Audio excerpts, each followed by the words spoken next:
La síntesis de colesterol.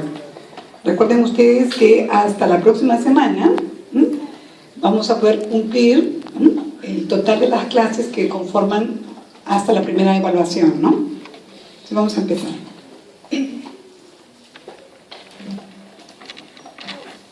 ¿Ven ustedes allí? Ese es un vaso sanguíneo y al interior hay una placa ateromatosa complicada que ha originado un trombo, la obstrucción de la luz de ese vaso y la posterior muerte y destrucción del tejido.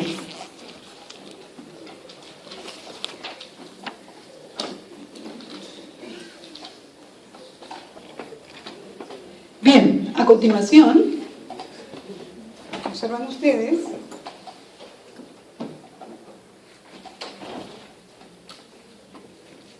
que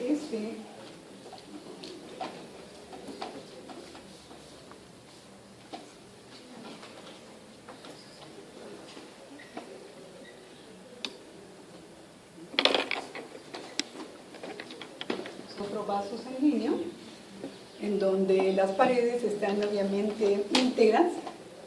Una disfunción del endotelio hace que en algunas oportunidades se depositen lípidos en gran proporción y posteriormente van a formar, ¿no?, una gran masa de elementos grasos, células, que van a disminuir la luz del lumen de este vaso y posteriormente esta placa se va a complicar y origina un coágulo, un trombo, que va a ocluir la luz del vaso y finalmente interrumpe la circulación.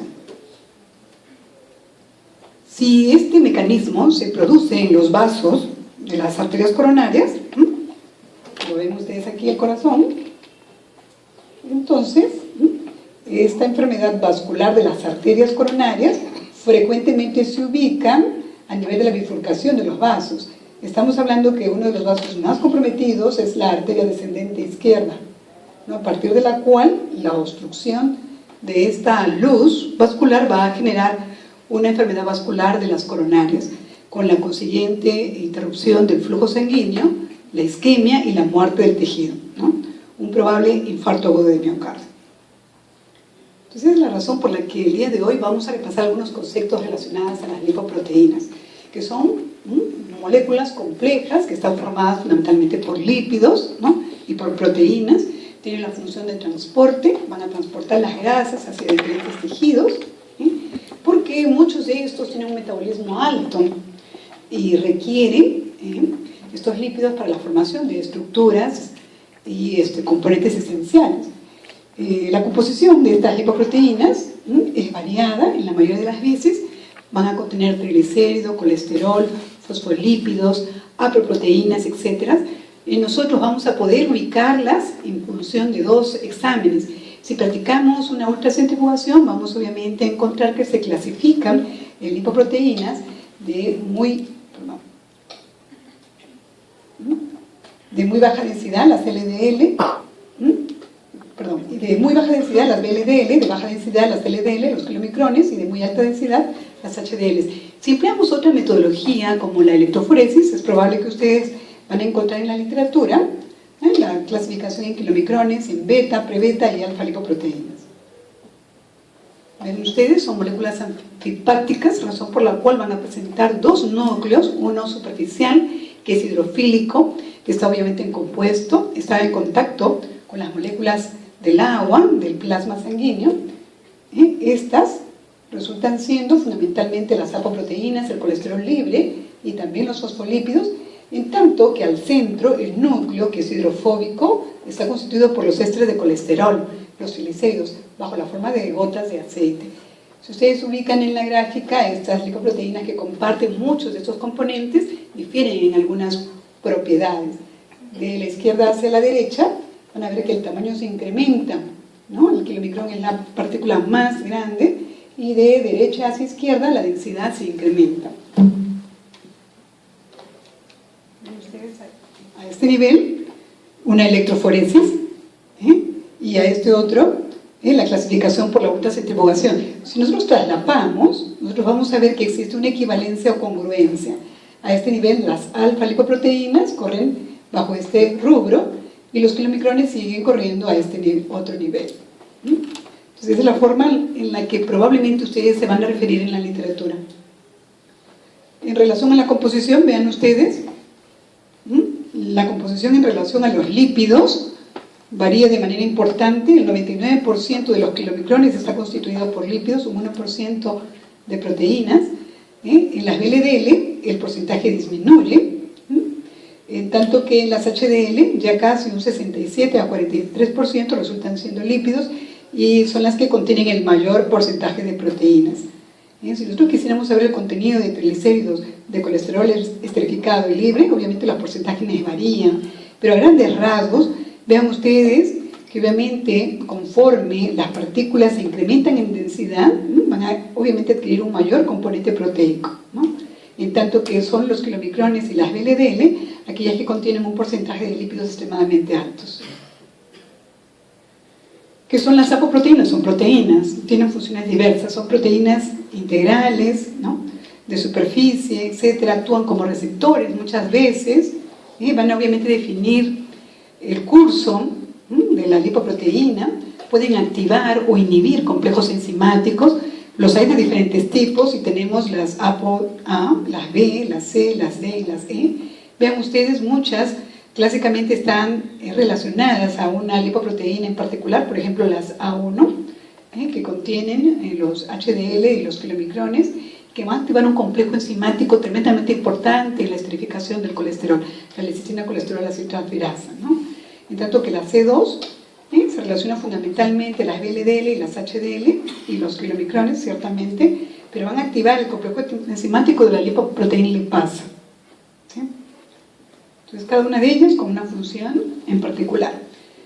El transporte del colesterol. Ustedes saben que esta es una molécula anfipática y debe obviamente estar cubierto de algunas moléculas hidrofílicas.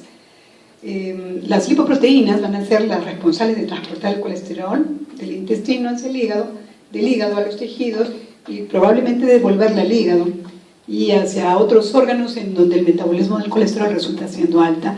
Para ello es imprescindible, obviamente, reconocer que muchas de estas tienen un metabolismo activo, al principio ricas probablemente en triglicéridos provenientes de la dieta, van a sufrir el ataque de complejos enzimáticos a partir de los cuales van a formar remanentes que llegan al hígado.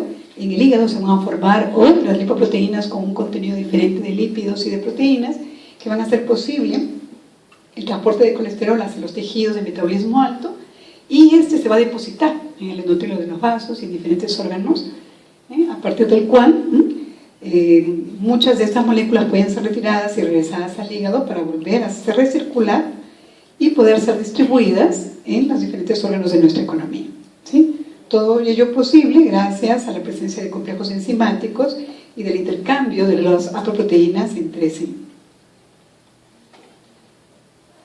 Este metabolismo se inicia obviamente en el hígado, a partir de la cual, ¿no?, al ingerir una dieta grasa, los ácidos biliares, las sales biliares, que se liberan a partir de la contracción de la vesícula por parte de la colecistoquinina, van a emulsificar las grasas.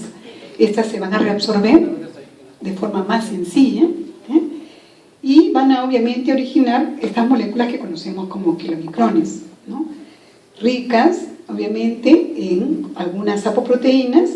B48 es la apocaracterística y probablemente van a adquirir, ¿no?, otros componentes en el curso. Se van a reabsorber y finalmente se van a liberar por el conducto torácico a la circulación. En la circulación van a ser sustrato de la lipasa lipoproteica, que las va a degradar y van a dar lugar a origen a los remanentes. Esos remanentes van a regresar nuevamente al hígado y aquí van a ser los orígenes de las VLDL. Estas VLDL tienen una composición diferente a las anteriores, ya son más ricas obviamente en colesterol y en proteínas. Estas van a sufrir el ataque nuevamente en el torrente sanguíneo de la lipoproteína lipasa y va a dar origen a unas remanentes o de densidad intermedia, las IDL. Estas IDL regresan al hígado y en el hígado hay una enzima, un complejo enzimático de la lipasa hepática que ataca a estas lipoproteínas y obviamente las degrada y van a ser parte u origen de otras para conformar las LDL. Estas LDL son moléculas extremadamente ricas en colesterol y van a tener una apocaracterística que es la ApoB100, ¿no? Esta ApoB100 va a interactuar con el receptor característico y se va a producir el depósito de colesterol a nivel del endotelio vascular. Ese es el kilomicrón del cual hablábamos. Su origen es el tubo intestinal, el tubo digestivo. Este kilomicrón está constituido fundamentalmente por triglicéridos, por la ApoB48, la ApoC, ApoA en pequeñas dosis y ApoE, ¿no? Es probable que las HDL aporten ApoC y ApoE a esta molécula, y sean sustratos de la lipasa lipoproteica a partir de los cuales, ¿no?, van a originarse los remanentes que regresan al hígado, ¿sí? La lipasa lipoproteica tiene un rol fundamental, va a actuar sobre estos triglicéridos y los degrada fundamentalmente en glicerol y en ácidos grasos. Miren, este es un suero lipémico. En la superficie vamos obviamente a evidenciar, ¿no?, de manera importante los kilomicrones, y hacia la base tenemos obviamente los VLDL. Vean ustedes, este es el VLDL, el hígado, que es origen de estas lipoproteínas endógenas, a partir de las cuales se van a producir obviamente los intercambios. Esta es la lipasa lipoproteica. Ven ustedes, está obviamente anclada al endotelio vascular por los residuos de paransulfato, y es tremendamente rica en tejido graso, el corazón y los músculos estriados. El HDL, que tiene su origen como una molécula extremadamente rica en proteínas, y conforme se va obviamente adquiriendo componentes grasos, se va a constituir en un HL2, va a donar componentes hacia los kilomicrones y hacia las VLDL. Vean ustedes, a partir del metabolismo de los kilomicrones, nosotros vamos a tener en consideración que la vida media es de aproximadamente 15 a 30 minutos, que la lipoproteína característica, la apocaracterística es la B48, también contiene C y E, y lo importante es que al ser metabolizada proporciona los remanentes hacia el hígado. La lipoproteína lipasa, que la vamos a ver, está activada por el complejo de la C2 y es de gran importancia para el metabolismo de los kilomicrones y las VLDL. Las VLDL, a su vez, ricas obviamente en triglicéridos, productos de síntesis endógena. La ApoB100 es una apocaracterística. Esta obviamente puede ser originada a partir de la acetilcoenzima A, proveniente fundamentalmente del metabolismo de los hidratos de carbono. Bien, entonces un cuadro resumen a partir de los cuales la función de las lipoproteínas, sus orígenes y las apocaracterísticas. Y cómo vemos que las HDL van a obviamente aportar al sistema apos características para dar origen a las lipoproteínas subsiguientes, ¿no?, cuando son atacadas por los complejos enzimáticos, lipasa lipoproteica, y en este caso, además de la lipasa lipoproteica, la lipasa hepática. Esta es una molécula de LDL. Lo importante es que su núcleo está contenida aproximadamente por 1500 moléculas de ésteres de colesterol. Son las lipoproteínas aterogénicas por excelencia. Van a transportar el colesterol hacia el endotelio vascular, van a interactuar, ¿no?, con el receptor de las LDL gracias a esta ApoB100. ¿Cómo se produce este depósito? Está fundamentalmente a partir de su receptor. Este es el modelo del receptor. Vean ustedes que a nivel de la superficie, en el endotelio vascular y en las células nucleadas en general, nosotros vamos a encontrar con el receptor del LDL. El reconocimiento se hace a partir de esta ApoB100. Una vez que interactúa con su receptor específico, se va a formar una vesícula, porque a este nivel se relaciona la clatrina, que es una proteína que va a dar consistencia a este endosoma. El endosoma se relaciona a su vez con un lisosoma a nivel del citoplasma, y va a dar finalmente paso a que los receptores de estas LDL se vuelvan a reciclar, ¿no? Acompañada de esta vesícula reciclada, el receptor regresa hacia la superficie, en tanto que esta unión o este lisosoma secundario va a favorecer la degradación de todos los componentes de la lipoproteína hacia ácidos grasos, colesterol, aminoácidos. muchos de los cuales, ¿no?, van obviamente a desarrollar el control, ¿no?, de la síntesis del colesterol a partir de los niveles de este colesterol libre a nivel del interior celular.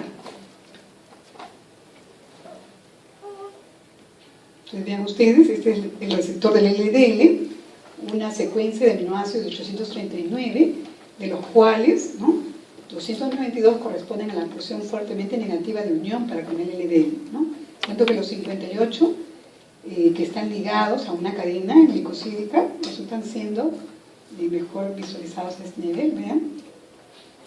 Este receptor tiene 5 zonas de unión, la primera, ¿no?, que es la que contiene los 292 aminoácidos y que se van a unir al receptor del LDL.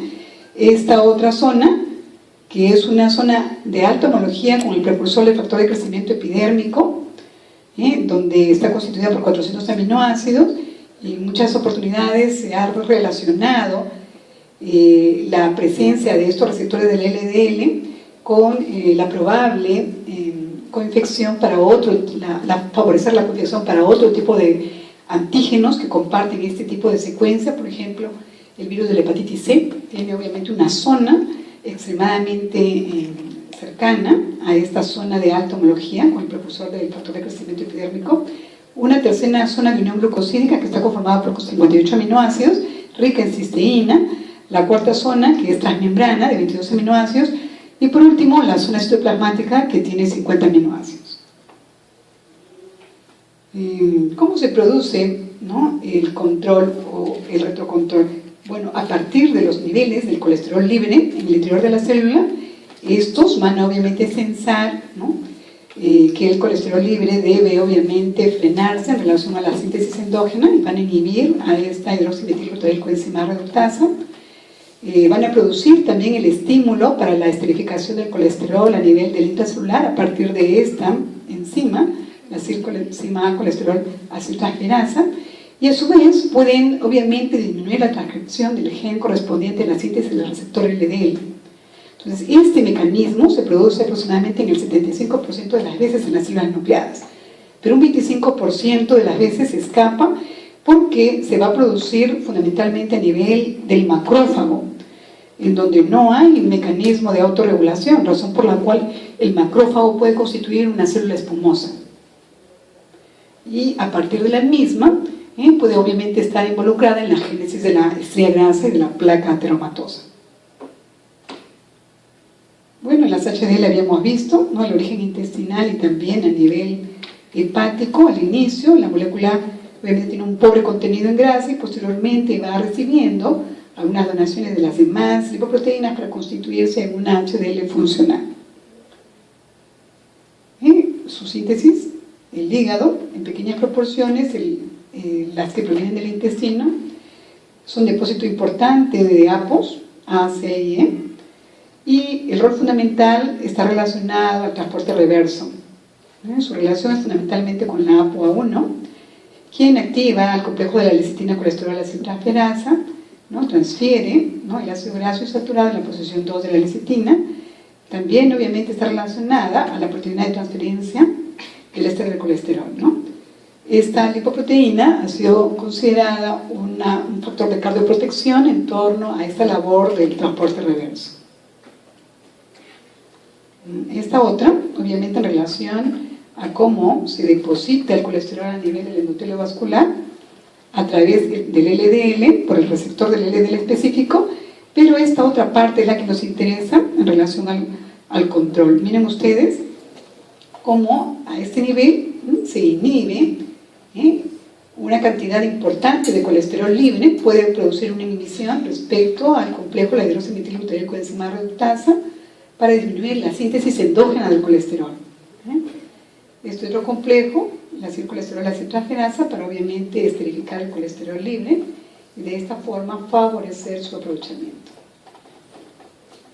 Este es el mecanismo a partir del cual conversábamos al inicio.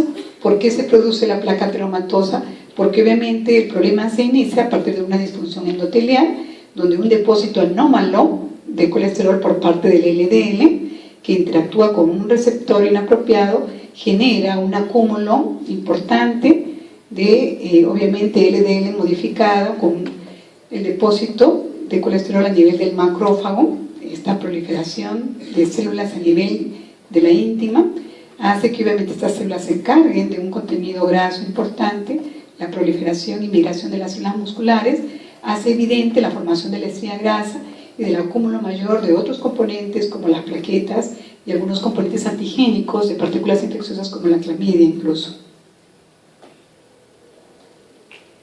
Hoy en día, la Sociedad Americana de Cardiología contempla que existen factores de riesgo para desarrollar arteriosclerosis, que son los mismos para desarrollar la enfermedad vascular de las arterias coronarias, dentro de las cuales se clasifican en dos grandes grupos: aquellos que no podemos modificar y por ende difíciles de intervenir, y otros en tanto en los que sin lugar a dudas se pueden controlar.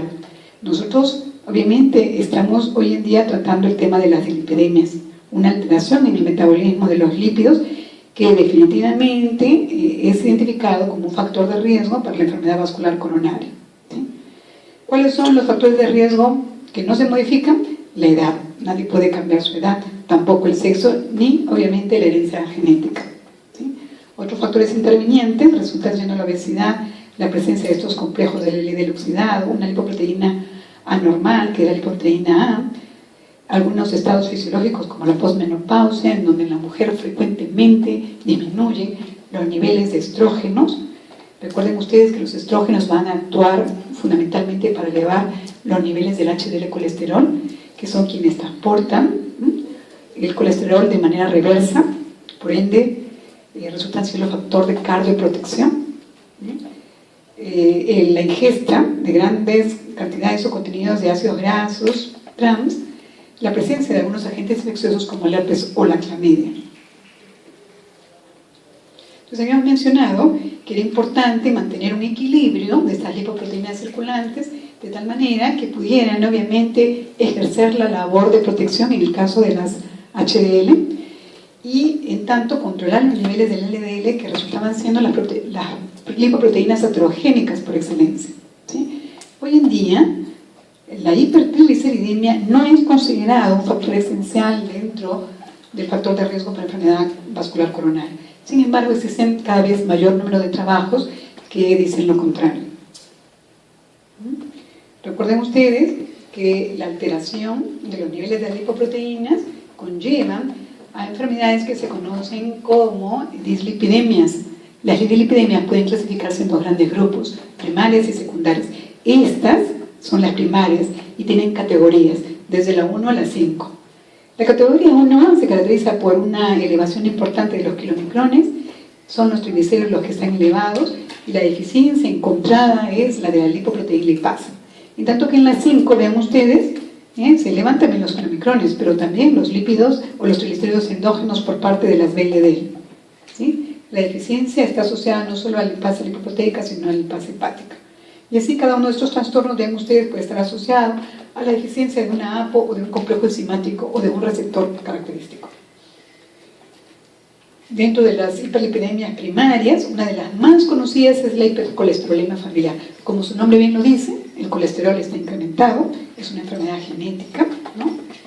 El LDL se encuentra alto y las cifras de colesterol, porque el LDL transporta colesterol, pues suelen estar tremendamente altas. Nosotros vamos a identificar dos subtipos, la que es heterocigota y la que es monocigota. Miren ustedes tranquilamente en la monocigota, que es la enfermedad más severa, el LDL y los triglicéridos pueden estar altos, el colesterol tranquilamente por encima de los 600 miligramos por decilitro. En las hiperlipemias secundarias ven ustedes condiciones como la obesidad, la diabetes mellitus tipo 1 o tipo 2, cualesquiera, algunas enfermedades endocrinas como el hipotiroidismo, padecimientos como la insuficiencia renal crónica o el síndrome nefrótico, que es obviamente una enfermedad renal en la que se pierde gran cantidad de proteínas por la orina y los lípidos suelen estar alterados, también por la presencia o la administración de fármacos. Las tiazidas y los propios estrógenos podrían obviamente contemplar no solo de forma previsoria el incremento de las HDL, sino que en algunas pacientes el incremento de los triglicéridos.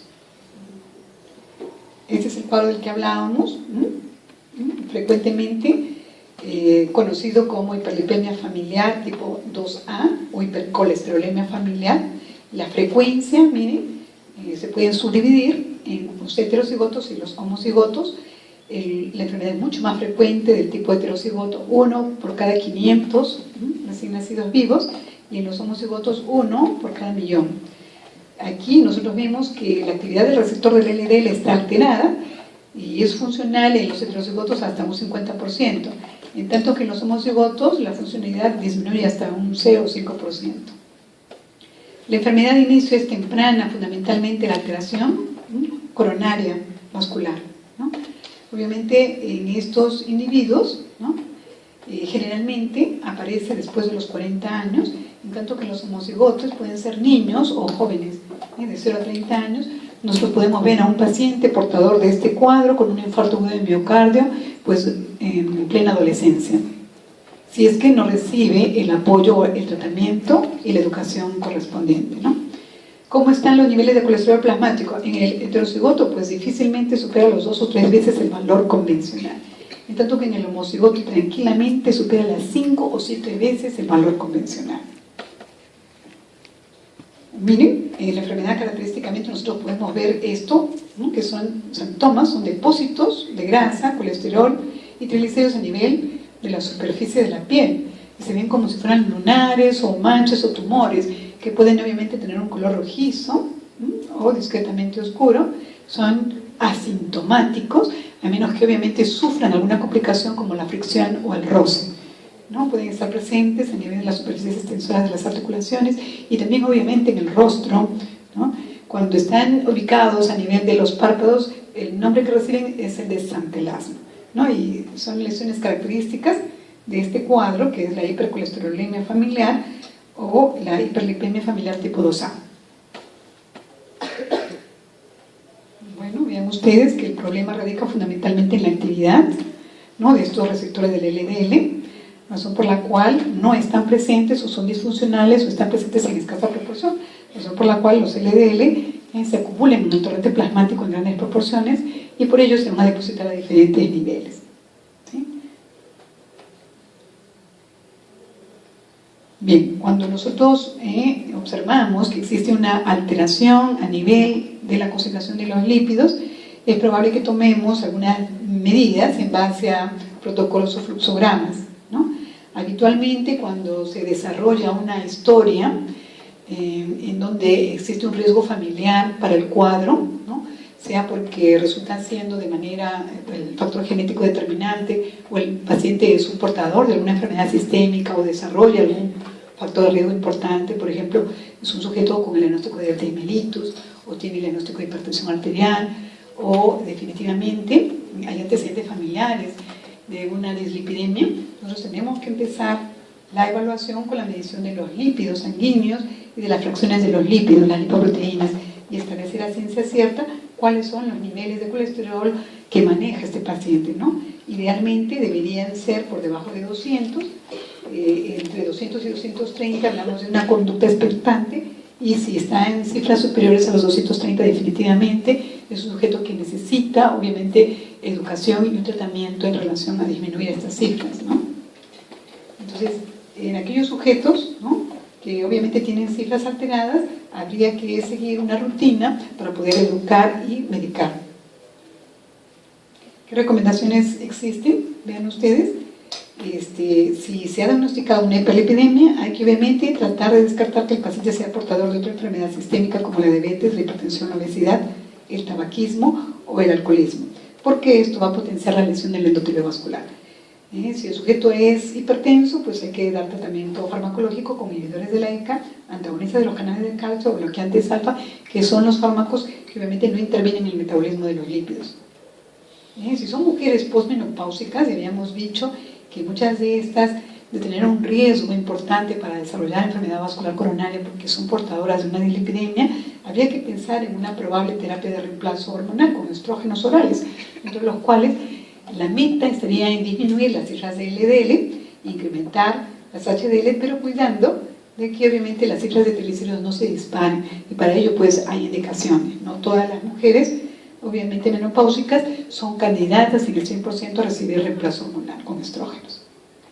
Definitivamente hay que educar al paciente y desarrollar un programa de ejercicios físicos aeróbicos como la marcha, la caminata, las carreras, la natación, el ciclismo, porque ello va a estimular la actividad de la lipasa lipoproteica, va a generar lipólisis con un incremento importante de las HDL colesterol, ¿no?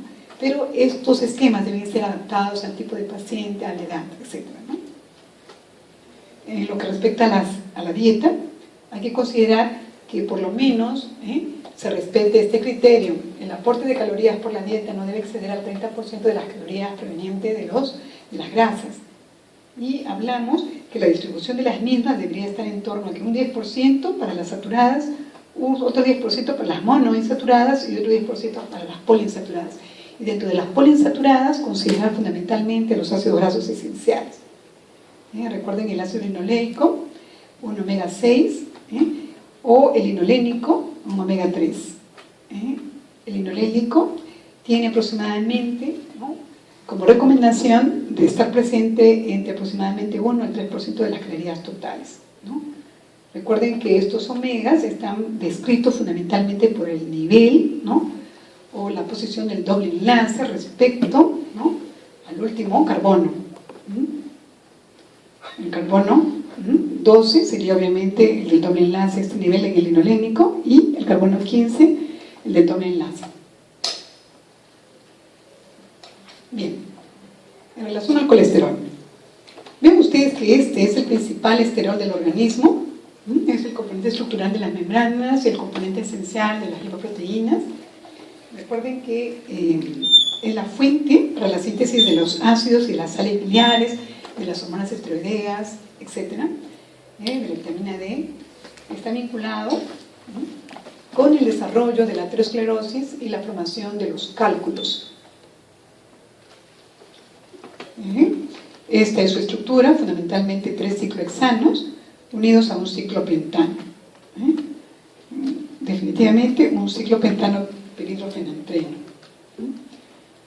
Vean ustedes, hay una fuente exógena, que es la que proviene por parte de la dieta, aproximadamente 700 miligramos de colesterol al día, una fuente endógena, la síntesis endógena del colesterol, algo parecido.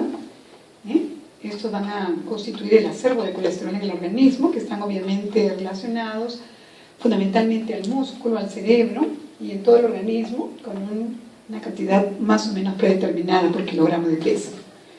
Buena parte del colesterol es eliminado por las excretas y a nivel de tracto intestinal, por la piel, de igual forma. Y otra buena parte es empleada por los tejidos para la formación de membranas, para la formación de hormonas, etc.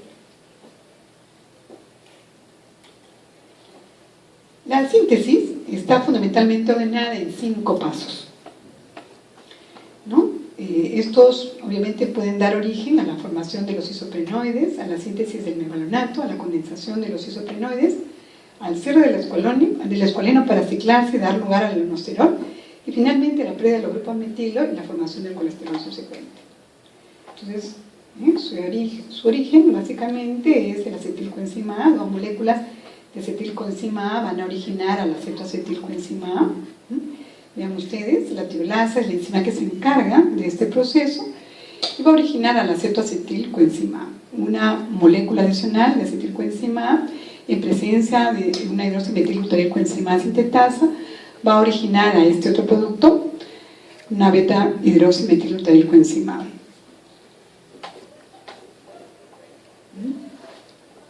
Vean ustedes la presencia de esta reductasa, ¿no?, en presencia del NAC-fosfato reducido, va a originar al mevalonato. Este es el precursor inmediato más parecido al colesterol, de tremenda importancia porque va a regir fundamentalmente la autorregulación de la síntesis. Esta enzima, o este complejo enzimático, ¿no?, la hidroximetilglutarilcoenzima A reductasa, ¿no?, tiene un rol fundamental dentro de la síntesis del colesterol, ¿no? Más adelante vamos a ver que existen algunos agonistas y otros antagonistas de la misma que pueden obviamente generar, ¿no?, un bloqueo o una activación del sistema. Bien, entonces a partir del mevalonato, en presencia de 2 moléculas de ATP y magnesio, a partir, ¿no?, de unas enzimas quinasas, el mevalonato va a perder, se va a descarboxilar y va a constituir este otro compuesto que es el isopentenil pirofosfato. 6 moléculas del isopentenil pirofosfato, a ese nivel se van a ligar y van a formar una molécula de escualeno. Y por acción de transferasas, magnesio y NAD fosfato reducido, ¿no? Obviamente nosotros vamos a tener al escualeno a este nivel, y por efecto de esta epoxidasa y de una ciclasa va a originar a esta otra que es el anosterol, ¿no? Estas son enzimas de óxido reducción. Finalmente nosotros vamos a tener a este nivel al colesterol y al 7-dehidrocolesterol, ¿no? Como precursor. Simosterol es obviamente, ¿no?, un metabolito anterior, pero aquí van a obviamente sucederse una serie de reductasas para finalmente dar origen a este compuesto que es el colesterol. Nuestra atención está orientada hacia la hidroximetilcoenzima reductasa. Nosotros vamos a observar que la insulina y las hormonas tiroideas van a estimular la actividad de este complejo enzimático, en tanto que los glucocorticoides y el glucagón la van a reducir. Y bueno, es probable que se produzcan una serie de procedimientos a partir de los cuales, procedimientos de laboratorio a partir de los cuales se puedan inducir, a lo mejor hipercolesterolemias a partir de la ingesta de colesterol alto a partir de la dieta, ¿no? De tal manera que el aporte exógeno de colesterol por la dieta definitivamente incrementa los niveles del colesterol circulante, ¿no? Y se van a reproducir por diferentes modelos de laboratorio, ¿no? ¿Cómo se produce el catabolismo? Bien, es que a partir del colesterol nosotros vamos a, de alguna manera, sintetizar los ácidos biliares. Los principales son el cólico y el queno-desoxicólico, que en realidad son moléculas de 24 carbonos. Nosotros vemos que en muchos de estos casos, ¿no?, es el colesterol la fuente, la materia prima a partir de las cuales se sintetiza, agregarles, ¿no?, obviamente una lisina o una taurina va a originar obviamente a estos ácidos biliares. Se van a formar aproximadamente 0,5 gramos de ácidos biliares al día y en esa proporción también se eliminan por las heces. Estos tienen su rol fundamentalmente para emulsificar las grasas y junto con las sales biliares se van a liberar a la primera porción del intestino.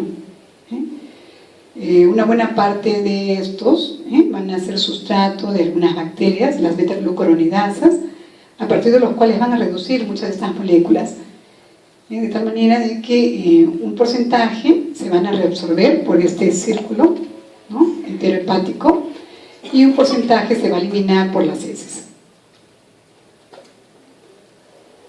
El metabolismo de los ésteres de colesterol se desarrolla fundamentalmente por 2 tipos de reacciones, intracelulares y plasmáticas.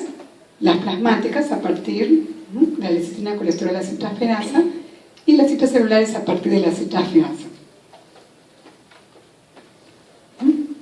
Esta es la esterasa del colesterol. Obviamente, la dirección es en ambos sentidos. Vean ustedes que a nivel intracelular, obviamente el pH es neutro y la pancreática tiene una esterasa para el colesterol que faculta la digestión de los ésteres de colesterol que proceden de la dieta. Vean ustedes que todos los ácidos biliares son fundamentalmente moléculas de 24 carbonos. Son los productos más abundantes, ¿no?, del colesterol. Los principales van obviamente a diferenciarse por el número de grupos hidroxilos y los más abundantes resultan siendo el cólico, el queno-desoxicólico, el desoxicólico y el liptocólico. Su síntesis es obviamente a nivel del hígado y pasa por 3 reacciones. La primera es la de insertar los grupos hidroxilos La segunda es la de reducir el doble enlace que se contiene a partir del anillo B. Y la tercera es a partir de este complejo enzimático de la 27 hidroxilasa, ¿no? A partir de la cual la cadena hidrocarbonada de colesterol se va a hidrolizar. Hay otro procedimiento a partir de la cual los ácidos biliares se pueden conjugar. Cuando se le adicionan estos aminoácidos, la glicina o la taurina, para formar los ácidos biliares respectivos, ¿no? Glucocólico o taurocólicos. ¿Cómo se regulan? Fundamentalmente están relacionadas a la cantidad de ácidos biliares que se reabsorben del intestino. El lugar donde se reabsorben fundamentalmente es el ilio. Está obviamente regulado, ¿no?, por el transporte del colesterol del intestino hacia el hígado, la absorción del mismo, y esta formación de los ácidos biliares es la vía principal catabólica que tiene el colesterol. Recuerden que normalmente el colesterol nunca se elimina como CO2 o como agua. No existen enzimas capaces de poder, obviamente, catabolizar el núcleo. Y por último, el colesterol es fuente fundamental de estas hormonas esteroideas. Vean ustedes, a partir del colesterol, la molécula del ciclopentano peridofementeno es obviamente sustrato, ¿no?, para las enzimas de ruptura y dar origen a esta primera molécula, que es la pregnenolona. Una 17-alfa hidroxilasa va a originar una dihidroepiandrosterona, y a este otro nivel, ¿no?, obviamente una 3-beta ol dehidrogenasa va a originar progesterona, y como progesterona puede ser sustrato para otras hidroxilasas y originar aldosterona y o cortisol, ¿no? Esta síntesis de hormonas esteroideas se desarrolla habitualmente a nivel de la corteza suprarrenal, ¿sí?, y también obviamente a nivel de las gónadas. Bueno, esto es más o menos el esquema de lo que obviamente va a ocurrir a nivel de las evaluaciones, ¿no? Por ejemplo, recalcar la actividad de la hidroximetilglutaricoenzima reductasa en virtud, ¿no?, de que pueden existir agentes que van a activar, ¿no?, al complejo enzimato, en tanto que existen otros compuestos que podrían, sin lugar a duda, bloquear su actividad. Entonces, todo está en virtud de que desarrollen o repasen la ruta metabólica característica y los complejos enzimáticos que intervienen, ¿no? Y las tres fuentes que vamos a utilizar el día de hoy es, ¿no?, fundamentalmente el Harper, el Montgomery y el libro de Repasando Bioquímica del Dr. Carlos Alvarado, ¿no? Es allí donde pueden obviamente obtener la información. Para el pasito nosotros vamos a emplear fundamentalmente el Harper para efectos de hacer las propuestas en los exámenes de las rutinas del seminario. Bien, ¿alguna duda? ¿Alguna otra pregunta?